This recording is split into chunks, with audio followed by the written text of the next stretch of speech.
Dito isso, eu vou começar a pergunta pelo professor José Vicente, que é um especialista na área. Professor, quando eu via mais esse caso, eu fico pensando dos nossos meninos pretos, especialmente, que muitas vezes tem que sair com a nota fiscal do celular para provar que o celular não foi roubado, nota fiscal da bicicleta, tem que sair com carteira de trabalho para provar que é trabalhador. E a gente fica o tempo inteiro repetindo isso vai me dando uma indignação por dentro, porque quase todo dia eu tenho que dizer a mesma coisa aqui. A impunidade contribui para casos como esse, professor? Demais da conta, e tanto quanto a impunidade, mas da mesma maneira essa quase que segunda agressão, não é? De que, olha, desculpa aí, a gente vai tomar as providências a partir de hoje para que essas coisas não ocorram. Nós não coadunamos com isso e mais, temos até um código de conduta, né? O que a gente ouve falar com muita frequência. Aliás, Luciano, teve até um caso interessante. Nós, em decorrência dessa questão da nota fiscal, nós fizemos uma grande pesquisa e um grande trabalho publicitário que, infelizmente, ele foi levado para Cannes e ganhou um leão de prata em Cannes nessa última edição, justamente para enfatizar que aqui no Brasil não basta você apresentar todas as condições de ser um cidadão, não é? No caso dos negros. Você precisa ser um cidadão, mas você precisa comprovar isso, como você bem disse, ou com o adicional da carteira de trabalho, ou com o adicional, no caso das compras desses estabelecimentos, com uma nota fiscal. Salvo isso, você já é um suspeito a priori. Então, por conta disso, isso reforça a necessidade da gente continuar fazendo a denúncia, reforça a necessidade de toda a sociedade fazer as cobranças para que coisas dessa natureza não aconteçam nem com os negros, nem com os brancos, mas, sobretudo, que o ambiente de consumo, as lojas, os shoppings, não é? Os condomínios de toda a natureza, definitivamente, decisivamente, se junte nesse esforço, nessa luta de eliminar essa vergonha, que é de tratar uma pessoa de forma distinta e de maneira agressiva por conta da sua cor e por conta da sua raça. É o famoso caso isolado, Samanta, que acontece a todo momento, né? É um fato muito triste, né, Luciana? Depois que o professor José Vicente falou, fica muito difícil acrescentar algo. Mas isso é uma discriminação, algo que infelizmente é cultural e que a gente tem que combater por meio da educação, né, da diversidade. E acho que o professor José Vicente tocou num assunto que é muito importante, né? As lojas, o comércio, a indústria também têm que ter medidas, né, educativas para que essas ações não venham mais a ocorrer. Ou seja, o que uma loja, o que um estabelecimento espera dos seus funcionários? Qual é um comportamento ideal? Ou seja, acho que só, digamos, mediante um treinamento e educação que a gente vai conseguir evitar isso, porque a gente vê uma conduta sendo reproduzida, né, casos isolados que, na verdade, não são isolados e que colocam né, um típico caso de discriminação. E se a gente olhar, né, foi o que a Modelo colocou, ou seja, se ela tivesse pego, teria tocado o alarme, enfim, fica tudo muito, muito solto, não é? E muito triste. Então, a gente precisa realmente investir em educação, investir no treinamento, não é? Dos funcionários, tudo para que condutas como essa nunca mais se repitam em situação nenhuma. Treinamento e conhecimento, talvez, né, Alessandro? Olha, uma situação a gente eu me permito aqui falar que cansa, né? Eu acho que a gente cansa de ver essas notícias toda hora, a gente cansa e suga um pouco a nossa energia vendo isso. Como a Lu disse, isso não é uma exceção, é a regra, é todos os dias.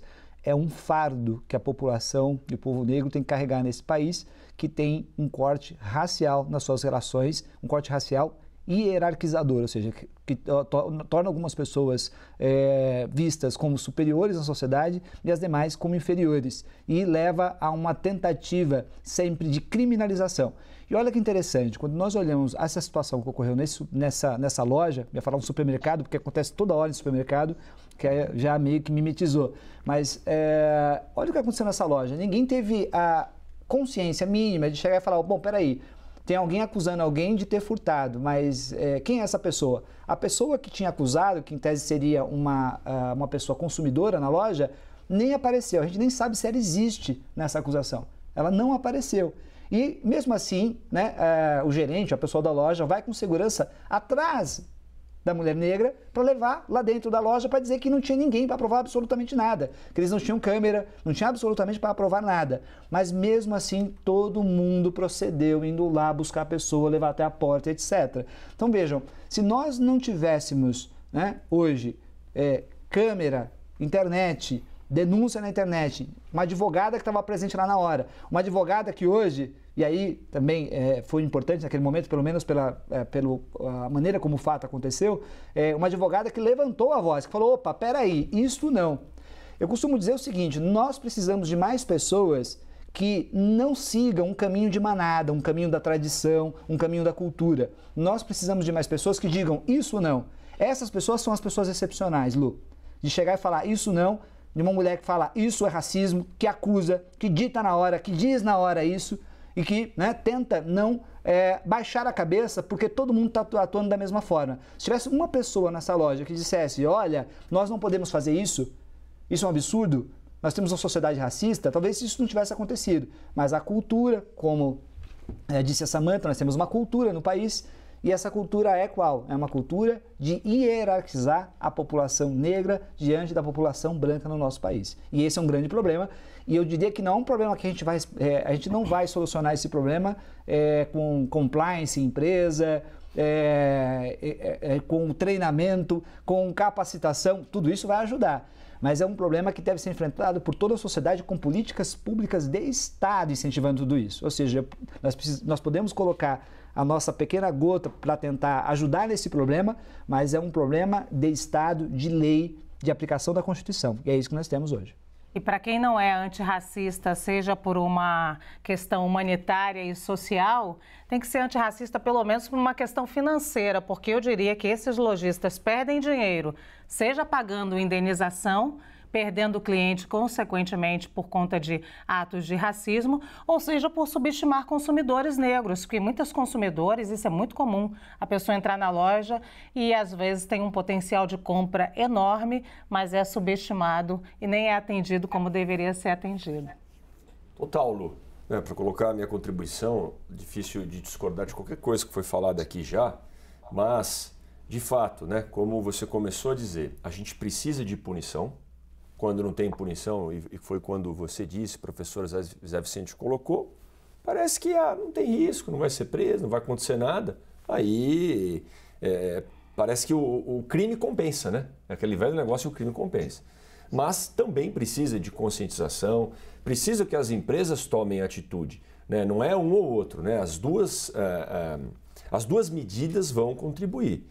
Eu coloquei aqui também, Lu, a parte dos incentivos, né? Porque a gente pune, mas a gente incentiva quem faz o correto. A gente premia quem faz o correto. Como você colocou, se essas empresas não quiserem fazer pela consciência do ser humano, por olhar que todos são iguais e por aí vai, que faça, porque vai perder cliente, vai ser penalizada pelo mercado. Né, como a gente já falou aqui, você me deu uma aula, né, contando um pouco mais sobre a Angela Davis. Eu estava retomando a frase aqui na íntegra, né? Não basta não ser racista, é preciso ser antirracista. Isso começa no seu círculo de amizade, no seu círculo de trabalho. Você olhar, essa empresa cometeu uma coisa, não vai lá comprar mais essa empresa, acabou. E começa a olhar para iniciativas que tratam as pessoas, né, como elas merecem, com carinho, com respeito, independente da raça, da religião, da orientação sexual ou da onde que veio essa pessoa, pelo amor de Deus, gente. Né, eu já falei disso aqui um pouquinho no começo, né, trouxe o exemplo aqui da mulher preta empreendedora, né, a gente... Outro dia, Lu, depois vou te passar também, a Najara Black, que eu já falei dela aqui, da Moda Preta, lá da Bahia, vai dar uma mentoria para a turma lá do Fundo Estímulo, onde eu trabalho, semana que vem. A gente precisa mostrar isso. Outro dia eu conheci, por a distância, vou marcar a reunião, Lu, com a Conta Black, do Sérgio e da Fernanda, que tenta colocar isso daí, inclusão financeira. Então, a senhora que você vê iniciativas dessas, pô, essas pessoas que têm que ser valorizadas. Quem não faz, fica de fora. Aí eu quero ver essas empresas, Lu, se eles não vão começar a respeitar mais todos, a hora que doer no bolso.